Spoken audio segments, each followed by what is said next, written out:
وعنو ونكسن إذا كيبا ومركلة يمد كلا يوم برنامج كي هندي سيها لابور برنامج كي هندي سيها لابور روح مطلق العين مر والبا قف بالشدة مركا مسكحه يومان كله أسوق كلنا عن أصل مرتقى نوع سيدو كلا أنا خيار عنو برنامج يوم بالشدة سيدا ما مركا وطعمرين الشو الضباط كلا وكحي سبديه مركا تضباطي ذا كلا يصوص على وحنا مرتقوا مركا أبوان آد وداير وسجانته عرنا يجي مركا دادي سوي آد مركا وكلا داود وكلا ويجي وكم أبوان كاسي أي نوعهم أنا جاي مركا أبوان كي الشيخ دينا نحمرتي كلنتي وعن داوديال meel kasteed adduunka daafiisa ka joogtaan waa mar kale iyo mid kale iyo barnaamijkii aan ugu magac darnay hindisi halabuur toddobaadkan barnaamijka waxa marti ku ah halabuur aad u daayir waxaynu ku soo dhaweyn doonaa halabuurka aad ku daayir leh bal ku soo dhawow marka hore barnaamijka hindisi halabuur wadhawahay Muslim Abdullahi aad uu ku dhaw barnaamijka aad maasanta way aad iyo aad buu u mahadsan yahay halabuur abwaan Axmed Cabdiqaadir Xasan axmedu dad badan baa isweydiinaya waa kuma Axmed Cabdiqaadir Xasan bal halkii aad ku barbaartay noloshaada aad ku soo kortay annaka iyo daawadayaasha bal noo soo yar koob 2 daqiiqo soo koob bismillaahir rahmaanir rahiim waxaan dhashay horta ku dhashay magaalada Hargeysa 1990 kii markii taariikhdu ahayd 1990 inta wixii ka dambeeyay wadanka waxa ka dhacay burbur fara badan burburkii wadanka kadib waxaan u guurnay magaalooyinka Itoobiya meel kamida halkaas ayaan ku soo barbaaray halkaas aan dugsiga ugu horeeyay ka galay 1999 kii fasalkii koowaad degmada Daroor dawlad deegaanka Itoobiya inta wixii ka dambeeyay dadku waxa u soo guuriyeen magaalooyinka Hargeysa ay dib loogu soo noqonayay dadkii dib u soo noqdeen waxaan ku soo noqday magaalada Hargeysa taariikhdu markay ahayd 2000 bishii saddexaad halkaas aan ka bilaabay hadana waxbarashadii ka sii watay dugsiga hoose dhexe ayaan ka galay Al-Bahrain School kaas waxaan ka baxay 2006 isla markaa hadana waxaan u gudbay waxbarashada sare dugsiga loo yaqaan Al-Hamdan ala maktuum Suudaanta kaasoo ka baxay sanadkii 2010 halkaasoo maalinkii aan iskuulka sanadka saddexaad ku jiray aan bilaabantay maalinta ay bilaabantay bay ahayd inay aan ku biiro bahweynta hal abuurka ama curinta suugaameed markii ugu horeysay aan bilaabay markaas ay ahayd isla markaa hadana waxaan ugu gudbay waxbarashada sare jaamacadda Hargeysa kulliyadda dhaqaalaha iyo siyaasadda waxaan ka baxay sanadkii 2014 intii inta ka dambeysay waxaan ahaa bare wax ka bara iskuulada magaalada Hargeysa ku yaala gaar ahaan maadada culumta loo yaqaan culumta xisaabta ilaa imkana waxaan ahay bare dugsiyada hoose iyo kuwa sare waa bara xisaabta way hadii inta Axmedu waynu kaga nimaadno taariikh nololeedkaaga halkii aad soo martay halkii aad ku dhalatay bal waxaad ka warantaa suugaanta inta badan aad curisaa xooga ma waxay saartaa jacaylka ma arrimaha bulshada nimba waxba ka gabyaa Soomaa adiga suugaanteedu waxay xooga saarto bal aniga iyo daawadayaasha bal noo sheeg horta sideedaba abwaan wax gaar ah xooga saaraa ma jiro suugaantu waxa ku dhalataa dareenka bulshada dareenka markaa bulshada dhex taagan uma wax ka cabirnaa laakiin dareen noo khaasa oo aan nagu doorano oo doorasho gaar ah aan u sameynaa ma jirto markaa hadda suugaanteedu waxay aad ugu salaysan tahay hadba duruufaha wadanka jira siiba haday noqoto jacaylka haday noqoto dhaqaalaha haday noqoto siyaasadda haday noqoto qabyaaladda duruufaha dhaqan dhaqaale ee markaa taagan ay hadba iyo falsafada nololeed ayba dhinac ka raacaysa ee maaha wax aan gaar oo aan doortay ma jiro oo si gaar ah u jecelahay oo dareenkayga gaarka mar walba aan iska doortaa ma jiray hadba duruufaha bulshada taasina waxa cadeys waxay soo baxdaa waqtiyo kala fog mararka qaar ba aanan duruufad ka gabay ama aanay jirin ama aan uba qalin doon wax laga yiraahdo mararka qaar bay dhacdaa wayahay haddii aan iska sii wato su'aalahayga suugaantiisa badan waxay yiraahdaa ama waa hidda keentay ama waa hawlo keentay adiga sugaantaadu sife noociyay ku timid adoo maranaysa horta siyaabo badan bay u dhigaan hidde keentay hibasho keentay hawle keentay ciil iyo caashaq intaba way sheegaan adugu sugaanteedu anigu ma aha midaan hidda raacay oo cid hore oo gabi jirtay oon ka dhaxlay ma jirto laakiinse waxay u badan tahay sugaanta hibasho keentayga hal abuuray ee duruufaha jira unan ka hal abuuray waana xikmad rabbaaniyo qofka ilaahay uu ku dhaliyo waayahay waxaa jirta maansaad curisay oo runtii ka hadlaysa markaa dareen dhaba markaa bulshada soomaaliyeed meel kastay joogaan ka dhex taagan maansadaa waxaa la yidhaha markaa hurgumada qabiilka bal sidii maansadaasi ay ku soo baxday tafsiir yar nogu bixi maansadaas waxay soo baxday bishii labaad labadeedii February 2014 taariikhdu markay ahayd maansadaas waxay ka turjumaysaa humaag sawireed bulshada markaa ka dhex muuqday waagaa ka dhex muuqday sideedaba bulshadeena Soomaaliland ama Soomaalida oo dhanba waxa aafiisay qabyaalad aad u foolxun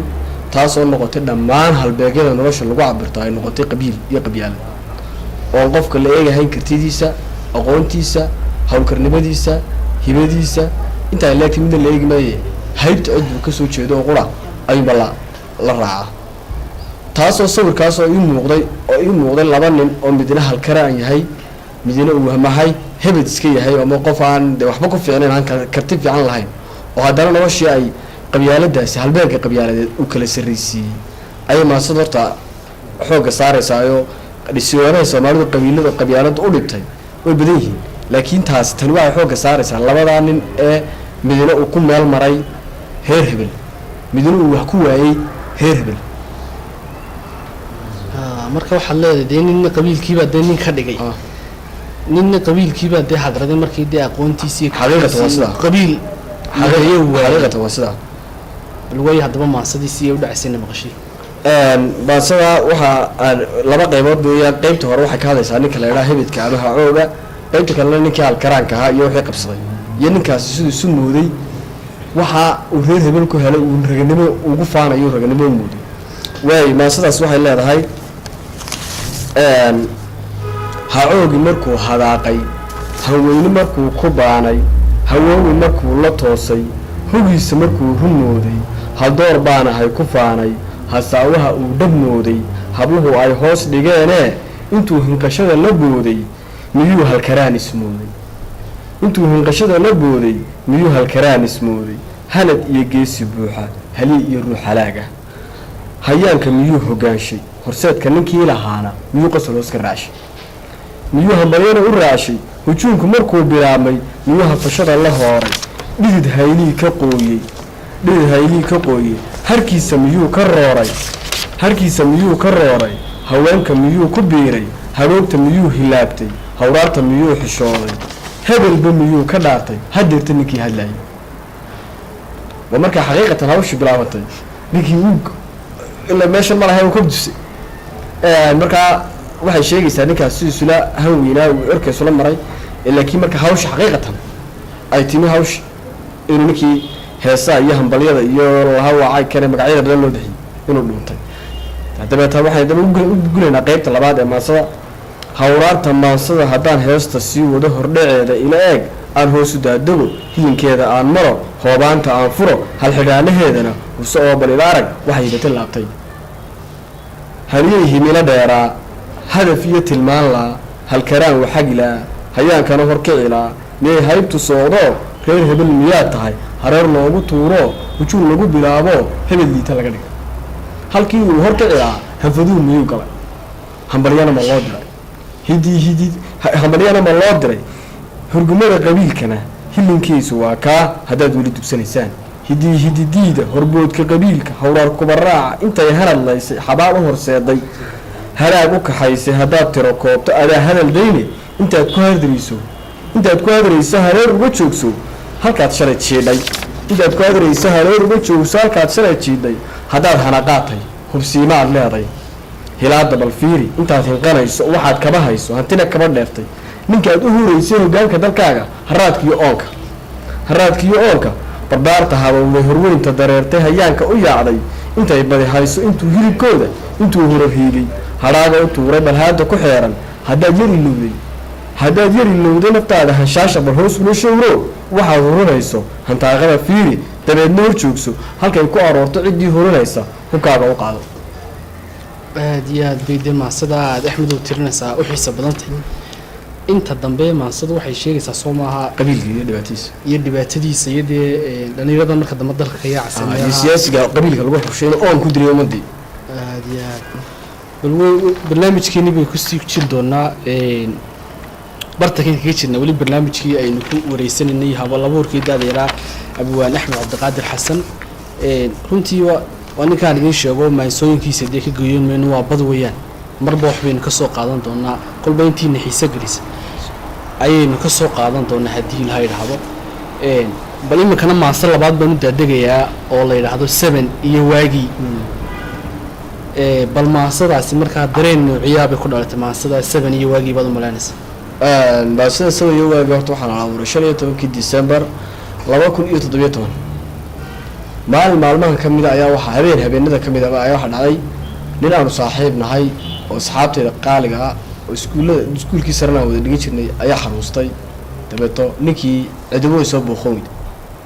Soomaalidu waxay milgaheeda iyo sharafteeda iyo miisaankeeda iyo maamuusba ku lahayd in qaraabada la xiriiriyo oo la soo booqdo oo qofka xanuunsan laga wahayo. maalinkaas ay deetan baa iga warramay ninkii oo ay ka soo dhacday in niman xubaan noqotay waa soo yiri. isla markii aan maqlay dareenkaygu isbedelay. waxaan xasuustay Soomaalidu waagii hore sida ay ahaan jirtay iyo sida ay ahayd imika noqotay iyo sida ay qaraabo guriska u noqotay. dabeeto xusuus ayaa ku yar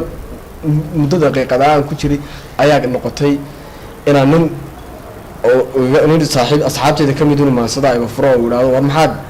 wadagan fikraya maxaad ku fikraysaa? dabeetana wadaga hadalkii ugu horreeyay ereygii koowaad iga soo baxay oo ahaa war waa 7 iyo waagii kida waa 7 iyo waagii iskida. markaa maansadu waxay cabiraysaa si waagii hore sida la ahaan jiray iyo dadku sida ahaayeen ay cabiraysaa iyo sida u tamaniyo oo jecelahay inay soo noqoto. markaa maansadu waxay ku bilaabantay sidan: sabanadii wacnaaye sooyaalka aadmiga sunnihiisa soo maray ee sifihiyo wanaaguna sawrac laga tilmaansado sumadeeda ahaayeen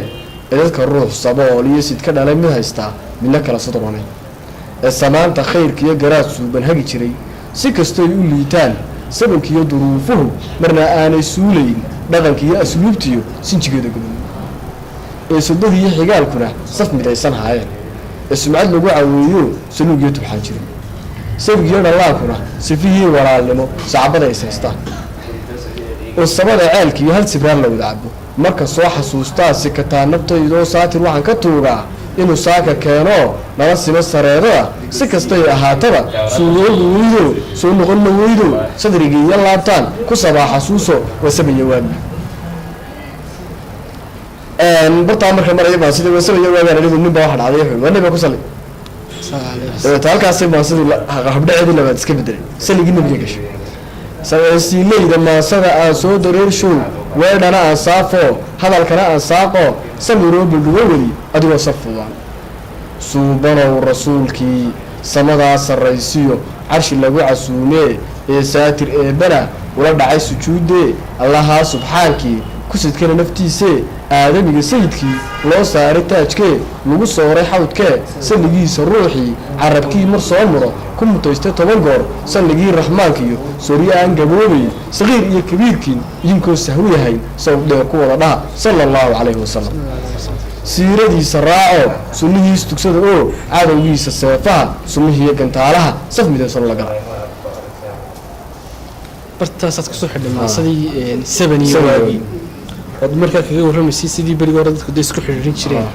iyo sida imika dee loo kala mashquulay iyagoo xataa dadku ay jaariin ah haddaan la iska warhayn. absolutely waayahay iyaduna markaa xiisaheeda iyo waayaheeda ay leedahay markaa maasadaasi. abwaan sidaa igu maqaalada waxaa jirta silsilad dheer oo markaa adig iyo markaa niman kale aad tiriseenad kaga hadlayseen jacaylka kulay jacaylkuna dee xiise gaara iyo markaa dareena gaaru markaa leeyahay. silsiladaas markaa nooceebay markaa ahayd? silsiladaas waxaa ahayd silsilad weerar iyo weerar celin ah oo qolana jacaylka difaacayso qolana jacaylka diidan tahay silsiladda xiisaha gaarka ahaa iyo dareenka gaarkaa gudbinaysa ayaynu haddii lahaydhaa barnaamijyada dambe aynu ka qaban doono abwaan axmed cabdiqaadir xasan aynu ku iba furi doonaa kolley marka jacayl laga sheekeynayna dee xiise gaara iyo dareen gaara iyo waxyaabo gaaray markaa gudbinayaan dee markaa waxaan leenahay intaynu barnaamijyada xiisaha leh soo socda ku kulmi doono iyo kan iyo mid lamid oo kale dee ammaanaha la iyo kulan dambe oo xiise leh waxaynu ka wada socon doonaa barta aan youtube channelka ku leenahay baadisoc t v sidaas